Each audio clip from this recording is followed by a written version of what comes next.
जोहार, मी श्रीमंत सुरपाम. आपण पाहत आहात एस भारत न्यूज, जनसामान्याचा आवाज. बातमी आहे नागपूर जिल्ह्यातील रामटेक येथून राज्यमंत्री आशिष जयस्वाल यांनी रामटेक येथील नेहरू मैदान व राखी तलाव परिसराची केली पाहणी.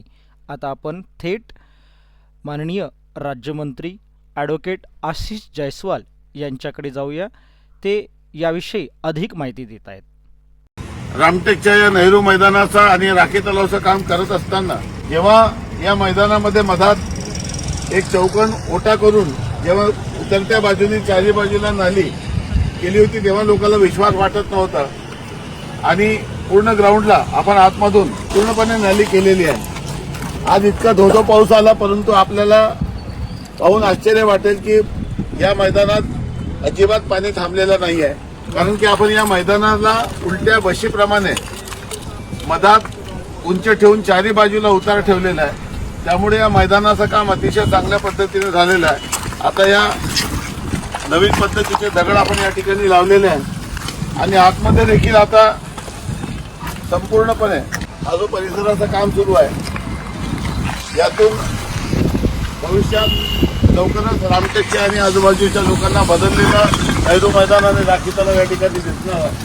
तो जो गेट आपण बघत आहोत त्याला देखील दगडी सपोर्ट आपण लावत आहोत आणि आतमध्ये ते जे पिरॅमिड्स होते ते पिरॅमिड्स हे देखील आपण आता दगडाने केलेले आहेत. या मैदानात ज्या पद्धतीने आपण कंपाऊंड वॉलला दगडं लावलेले आहेत तशाच पद्धतीने या साईडनी पूर्ण वॉल होत आहे आणि या वॉलला देखील अशाच पद्धतीने दगड लावण्यात येईल. त्यामुळे बाहेरून हा परिसर अतिशय सुंदर आणि लोकांना आकर्षक दिसणार. या मैदानामध्ये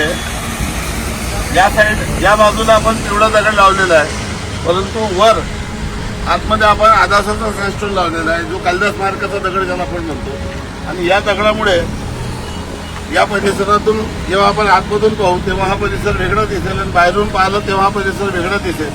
आणि इथं वरचा दगड या फॅमिलीचा असल्यामुळे वरून हा एकसारखा दोन वेगवेगळ्या पद्धतीचा असणार आहे. आणि एकंदरीत या पूर्ण ग्राउंडमध्ये जर 360 डिग्रीचा विचार केला तर 4,500 ते 5,000 लोक या पायऱ्यामध्ये बसून कार्यक्रम पाहू शकतील. अशा पद्धतीने या पायऱ्याची व्यवस्था आपण केलेली आहे.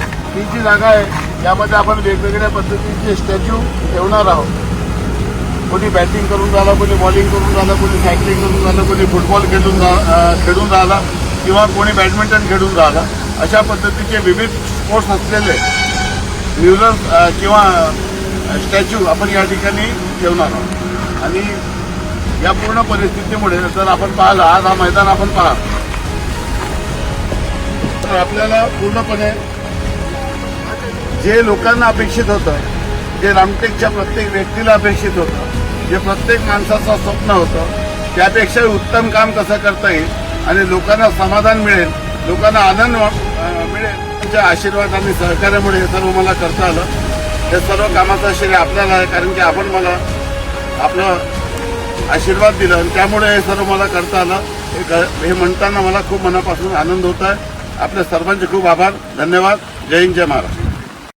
अशाच नवनवीन घडामोडी पाहण्यासाठी आजच आमच्या एस भारत यूट्यूब न्यूज चॅनलला लाईक करा, शेअर करा आणि सबस्क्राईब करा. जोहार.